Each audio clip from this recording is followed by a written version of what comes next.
and welcome to Money, Money, Money, your weekly personal finance date with me, Surabhi Upadhyay. We are in a new financial year, and when it comes to planning your personal finances, the earlier you get going, the better. So this week on the show, we take a look at the regulatory as well as tax changes that FY20 have ushered in and give you a head start so you can take stock of your money and your investments early on and also look at some smart tax saving options as the year rolls in. Joining me today are Hemant Rustagi, CEO of Wiseinvest Advisors, as well as Preeti Khurana, Chief Editor of Clear Tax. Thanks to both of you for joining in. Thank you, Preeti, for joining us all the way from Delhi. Let's get first thoughts in. It is a brand new financial year, so happy fiscal 20. Let me start by saying that to you. Mr. Rustagi, opening thoughts, new year, new beginnings when it comes to our money. Well, I think clearly if you look at your investment is an ongoing process. It also requires a lot of patience and perseverance. So how do you ensure that your portfolio remains on track? So it's very important that in a very disciplined manner, you keep looking at your portfolio. Now, when you start talking about new financial year, there's no relevance as such to do anything particular from the start of the financial year. But I think, like I said, it's very important to keep it disciplined. So if you follow the tradition of doing everything at the start of the financial year, that brings in discipline. And also there are a lot of things that you need to do. For example, you need to look at your fresh investment for the year. You need to start planning your tax saving investment. You need to look at your asset allocation. You need to see whether you need to rebalance it. So I think there is a lot of relevance in that sense from the start of the financial year. So I think it's the right time for investors to look at their portfolio and see what needs to be done. Oh, absolutely. And our endeavor, the reason behind doing the show is hopefully to motivate all of you not to go to the last minute, the finishing line, and then make those sudden rushed lump sum investments to look at tax saving. Tax planning perhaps is a better way of approaching it. So let's get in Preeti as well. Preeti, I'm guessing you've just ended your busy season, right? I'm guessing March is really, really busy when everyone's coming to you for tax advice. First thoughts? I realize now that every month is busy and every month has become important, especially April, when a lot of people will now start to get their increments because most of the corporates follow a financial year pattern. And this is an excellent time to actually start allocating if you've got a bonus or if you're looking at tax planning for the current financial year. A good time to set aside money. We are looking at slightly extra money because of standard deduction becoming 50,000 from 40,000. And then some of those who own two house properties will actually end up paying much lower tax because there's no tax on notional rent now on the second house property, which is self-occupied. So in that sense, this is a good time to sort of look at how much is going into debt-based products. Do I need to get into equity? What is my total tax outgo looking like? And then, how do I plan to allocate my money into my savings right from April? So I think it's a good time to look at all of these aspects. Yes, absolutely. So even before you can plan your summer vacation, make sure you've planned your finances, your investments and your taxes, and then you can go out and start enjoying the rest of the year. We're going to come to a lot of the specific points that Preeti raised in just a bit. But let's take a step back. What should be sort of, the first sort of point on the to-do list if you're looking at personal finances, taxation, planning for the year as a whole? Do you start with insurance? Do you look at investments? Or is tax the first thing that you need to sort out? So how does one begin, sir? I think there are actually 3 or 4 important aspects that one has to look at. What we have seen over the years is tax saving investments is something that gets sidelined. And I think we see a lot of people end up investing at the fag end of the financial year. I think it's time that all those investors who have been following this should change it this year. So the first priority clearly has to be like, if the increment is already announced, if not announced, it will be announced soon. You get fair idea of what you're going to get. So you can start planning on that. If you're investing in product like ELSS, for example, you know that the right way is to invest through SIP, and the right way also is to start right at the start of the financial year. So I think tax saving again has to be, and you need to make it a part of your overall investment plan. Sure. So many times what we have seen is that you're not able to get advantage of tax saving investment because you're not making it as a part of investment plan. It's a side thought which suddenly sort of comes in by the end of the year and some random investment gets made. Absolutely, and the fact is that it can actually create a big role in your wealth creation process. So I think that has to be priority. Second is you need to look at your asset allocation.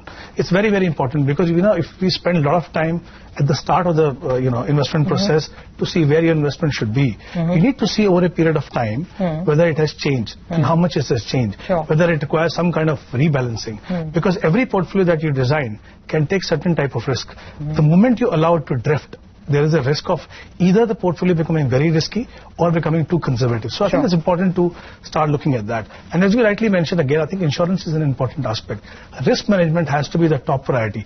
Even before you start investing or start doing anything about your investment, you need to make sure that you're well protected in terms of risk management. And clearly we're looking at life insurance, we're looking at health insurance, and we're looking at also creating an emergency fund. I think these are important aspects, and we have seen that to save tax, a lot of people have accumulated number of policies. I think it's important for them to realize that your risk cover comes from not number of policies, but also actually come from the sum assured that you have. So it's important that you relook at that, make sure that you start taking your risk management seriously, and if you need be, take a term plan, make sure that your health insurance is adequate, and create an emergency reserve at least for 6 months expenses so that you don't have any issues later on. Absolutely. I couldn't agree more that even before you're thinking of investments, savings and wealth creation, first of all, are you adequately protected or not? So on that note, do give us some advice or some tips. If you're looking at basic insurance, a basic term plan, what would be the rule of thumb? I mean, the whole 10 times your annual salary, is that something that you go by? That's a thumb rule that we've always been saying, that you should be at least 10 times of your annual income. But you also need to look at your personal situation side. If you have any loans or if you have any goals to achieve and you feel that this is not going to be enough, you should add that. Another important thing is, at a certain age you decide this is how much my sum assured should be, and we don't revise that, which is obviously not the right way, because as you move along, requirements will increase, so you need to keep revising that. So it's not that once you have decided 1 crore is enough for me, and for rest of life 1 crore is not enough, going to be enough for you. But so you would still be a believer in term plans, because off late I'm getting a lot of feedback from obviously the insurance sector. A lot of people talking about ULIPs again, because they've, again, speaking of taxation, they've got a bit of a competitive edge over mutual funds because there's no long-term capital gains tax, at least on ULIPs.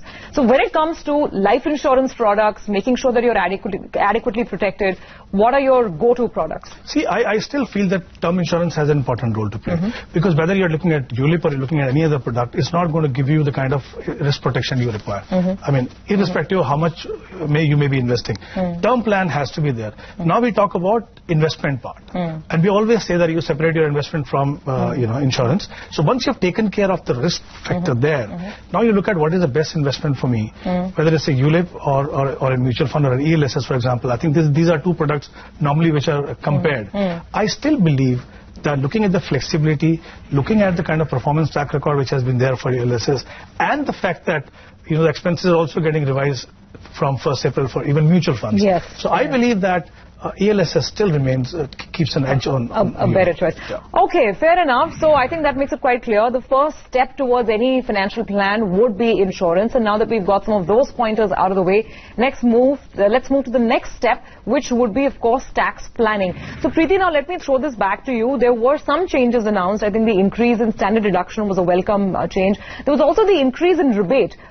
So it made it very beneficial for those who are earning less than 5 lakh rupees in a year. So if you could just go over some of the major tax changes for the year. That's right. So your total income is exempt up to 2.5 lakhs. So nobody pays any tax up to 2.5 lakhs.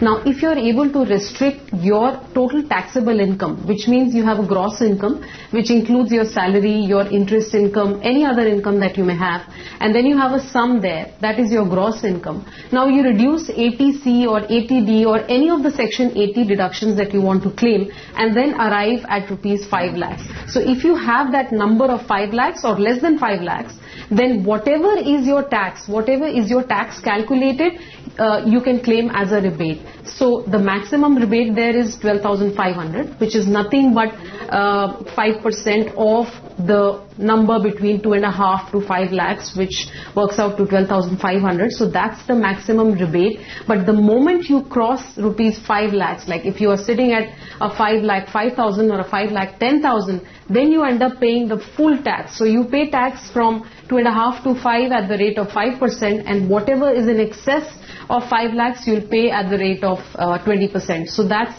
a huge tax outgo. So you should actually at the start of the year try and have a close estimate of what your total income is like, and then look at what are the deductions you can claim. But if you're not able to restrict it to 5 lakhs, then of course you end up paying taxes. So it's more applicable for cases who are on the marginal. So if you are sitting at a 6 or 6.5 or maybe up to 7, that's when, you can end up paying zero tax if you plan your taxes smartly. But of course, those who are higher, they may find it actually nearly impossible to come to that 5 lakh number. Well, that's right, but at least for some of us, this would amount to a big relief. And if you're looking at some smart tax planning ideas, then you can really avail of this benefit. Now, what are the various ways to go, get there? And also, like, this is applicable to, in fact, anyone who's salaried, individual taxpayers. I think the 4 main pillars of going about your taxes is, of course, maximizing your Section 80C. Now, that could be done through various ways. You can do ELSS, we spoke about ELSS, or you can actually do a PPF. Now, if you're risk averse, you're looking at an assured return, you don't want to pay taxes on exit, that 80C PPF is an excellent way to go about it. So that's the first one. The second one I would say is looking at how much is your EPF. So EPF, while that is also eligible under 80C, but EPF in itself is an excellent product if you're looking at, assured and safe investment. And you can also explore VPF. So let's say if you're sitting at a 6.5 lakh or a 6 lakh total income, and you're, you can actually look at contributing slightly higher to your EPF fund, and then, claim a deduction and also create savings for your retirement. Another excellent product I would say is NPS. So definitely, like the first one I would say is 80C, then looking at what your PF accumulations are like, your employee provident fund, and thirdly looking at NPS as a retirement product. So NPS comes with the benefit of offering you a retirement product which is linked to the markets. Returns are better. Of course, we're looking at a long horizon, and the withdrawals may be taxable up to a certain extent, but it's an excellent product for those who want to now start saving for their retirement. Now, Preeti also raised some important points with respect to NPS and the EPFO itself, the tax-saving vehicles in the country, and there are some important regulatory and taxation changes even with respect to these. So we will take a quick break, and when we come back, we talk about these important changes with the National Pension Scheme as well as the Employee Provident Organization. So stay tuned for that.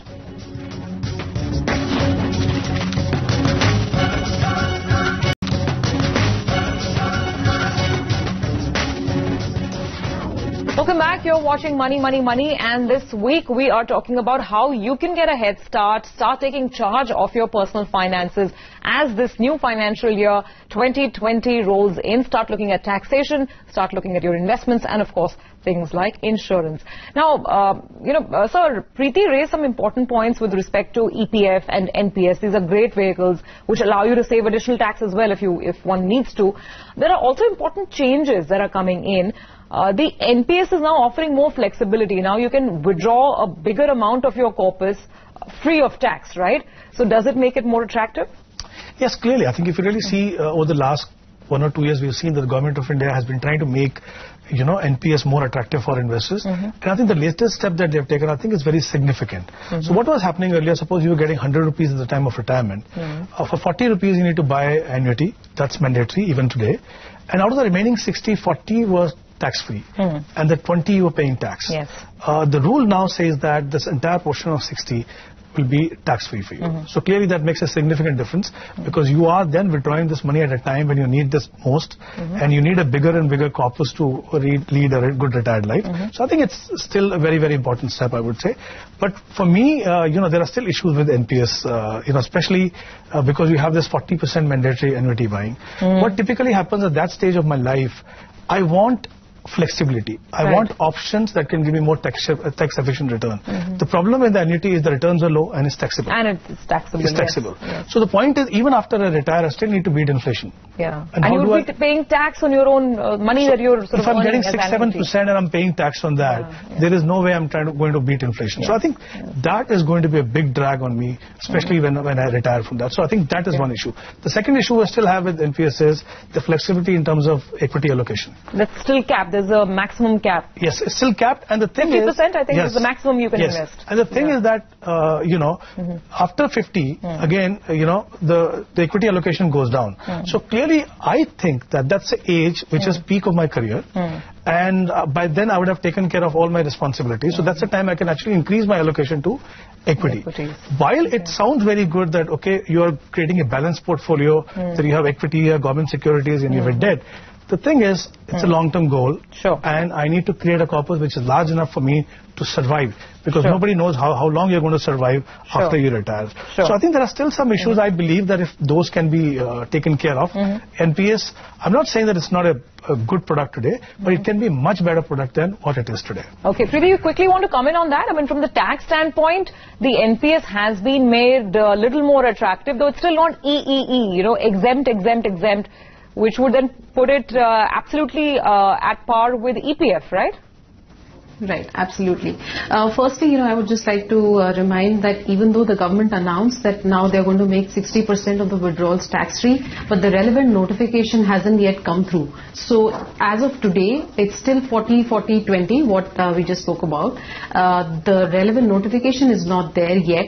But if you look at the product, if you look at the history of how NPS has evolved, the government has definitely been working on this product. So, continuously they've been looking at how they can make this more attractive. They're looking at various deductions. They've added a bunch of things. So the past couple of budgets, there's always something for NPS. So my guess is that, they're going to look at this product in more depth. They will make it more attractive. Annuities, of course, that remains a question. On that note, now also changes in the EPFO, Mr. Rustagi, because there's so much happening. I mean, on one side, I think as the year rolls on, we'll figure out what happens to the Supreme Court judgment, which is talking about higher contribution itself, special allowances, etc. They need to be part of the EPF.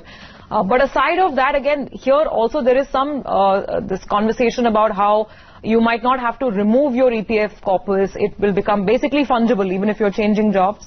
Yeah, I think what they've done is they've tried to simplify the process. So what has happened now is that when you change your job, you still need to make an application which you can make it online to transfer it to your, when you join a new employer. Now what happens is that when you join a new employer, and when your monthly provident fund statement goes, it will have your UN number. And the moment they see your number appearing from a new employer, it will automatically get transferred without you having to do anything on your part. So I think actually it's very, very important because one, it used to be, a little tedious for people. And the second is many people have just kind of not done this. They've forgotten about it or they've not done this. So I think this will make sure that your entire EPF gets accumulating and it comes at one place. So I think it's a great step. Okay, so we've spoken about insurance, we've spoken about basic tax planning, which of course is going to look at contributions towards one of the retirement schemes. Now let's talk about pure investments. It is the new financial year, so how should you approach these things? First things first, good news as you mentioned earlier as well, mutual fund expense ratios are going down thanks to SEBI's new rules. Now, help us understand this. What I picked up was that larger the fund, lower the cost of investing in that fund, and smaller the fund, larger the total expense ratio. Is this going to start influencing investment decisions? Should it? I mean, or should you just go by performance and maybe the fund manager's track record? Well, there is a possibility of that happening. Okay. Because we've seen that such things happening. But let's understand what it is. What is going to happen from 1st of April? Okay. What SEBI has done, they applied economies of scale. Because earlier the structure which was actually decided many years ago, it said that equity funds can charge maximum 2.5% and the cap was 2.5. And the lowest they could charge was 1.75 and 1.5. So basically it was a slab. So first 100 crore, it was 2.5. The next 300, it was 2.25. And then it was 2% for next 300. And for the remaining, it was 1.75. So clearly that means the moment a fund touched 1,000 crore corpus, it would be charging 1.75 on the remaining. Now let's see what is going to happen now. The maximum has been capped at 2.5. So there is a difference of 25 basis points in the maximum that fund can charge you. And then there are different slabs made. The first slab is up to 500 crore, which is going to charge 2.25. The next slab is 500 to 750 crore, which is going to charge 2%. And the next slab is from 750 to 2,000, which is going to charge you 1.75. Thereafter, two more slabs are there, 2,000 to 5,000 and 5,000 to 10,000, where the expenses are going to be 1.6 and 1.5. Thereafter, for every 5,000, the fund will reduce the TER by 5 basis points, 0.5%. And once the fund touches the AUM of 50,000 crore, it's going to be capped at 1.05. And for debt fund, it's going to be 0.80%. So this is how the TER is going to be charged. So as you can clearly see, the larger the AUM, the lower the expenses. Now, as you rightly mentioned, there is going to be temptation for investors to say, okay, well, why not invest all our money into the fund which have a larger corpus? But let me just clarify here. This is going to affect only a few categories. This kind of corpus you'll find only in the large cap, multi-cap, and in hybrid funds, maybe balanced advantage or aggressive hybrid fund.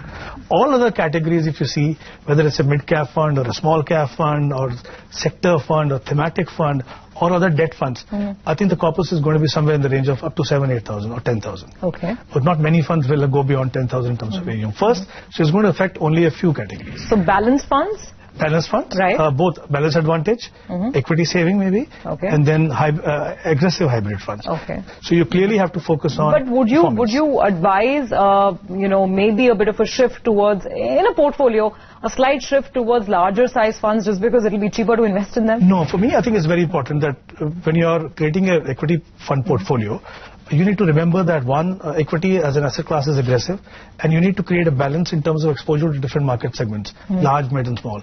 If you have already taken care of that, you need to then worry about within large, what is the best fund for me. Okay. And let me tell you that in each category, okay, you can see a difference of sometimes 8 or 10% in a year.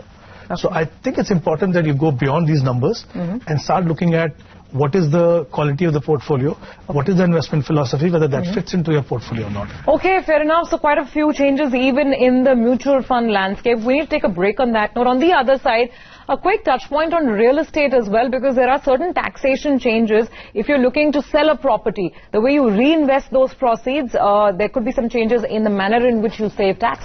We will discuss that on the other side.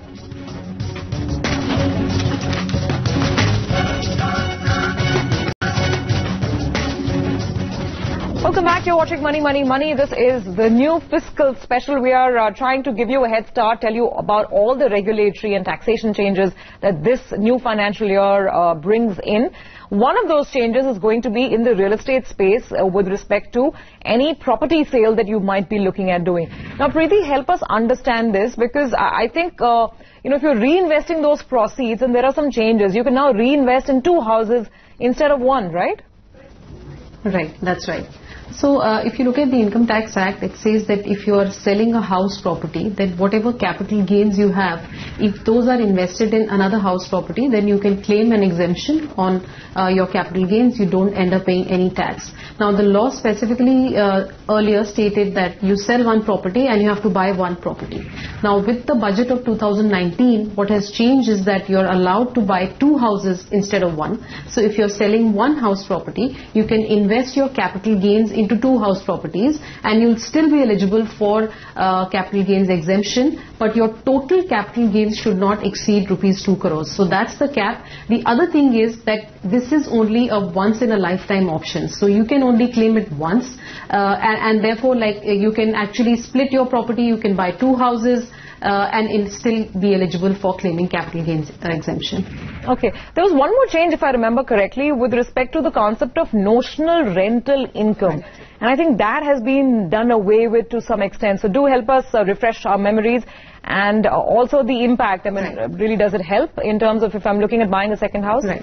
So earlier, the Income Tax Act said that if you own 2 house properties and both are self-occupied, then you're allowed to report one as self-occupied and the other one you have to report as deemed to be let out, or you assume it that, it was rented out. Now what the tax change has done is that you are eligible to hold these 2 properties and you can report both as self-occupied and you do not have to pay any tax on the notional rent. So this means that if you're owner of 2 properties and you were paying tax notionally, you were not earning any rental income, but you were paying tax notionally on the rent that you would have earned, that goes away. So it comes as a great tax benefit. But remember that if one of these properties is in fact let out, it is actually let out, then of course you pay tax on that rental income. Okay, fair enough. So those are some changes with respect to real estate as well.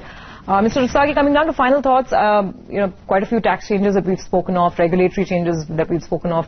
What's the advice that you'd like to give people as this year sort of rolls in with respect to wealth creation and wealth preservation as well?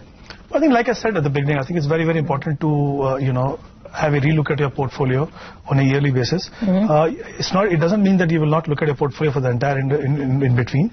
You look at it, but not from the purpose of making changes. I think the changes should be done once in a year, because the entire exercise becomes more tax efficient. And the second thing is it gives you a clear idea as to where you stand in terms of achieving your goals. So I think keep monitoring your portfolio. And also I think the lesson that we learned in the recent past from the market once again, that every time the market goes down, we become a bit jittery. There were questions being asked whether one should be investing in small cap or mid cap at all, because these funds actually got impacted a lot in the last 1 year. But those two segments have made a smart recovery over the last 1 or 2 months, and I believe that going forward, these two segments will do well as the economy does start doing well from this point in time. All right, it's always great to get started on a clean and fresh note, and that's exactly what both the experts have helped us do this week. Thank you very much, Preeti and Mr. Rustagi, for joining in. Hopefully this will motivate a lot of our viewers to spur into action and get going, hit the ground running as the new financial year starts off. Thanks once again. And that's it on this episode of Money, Money, Money. We will also take your leave. Of course, keep sending us your feedback, advice, comments, queries. Welcome as always. We'll see you again next week.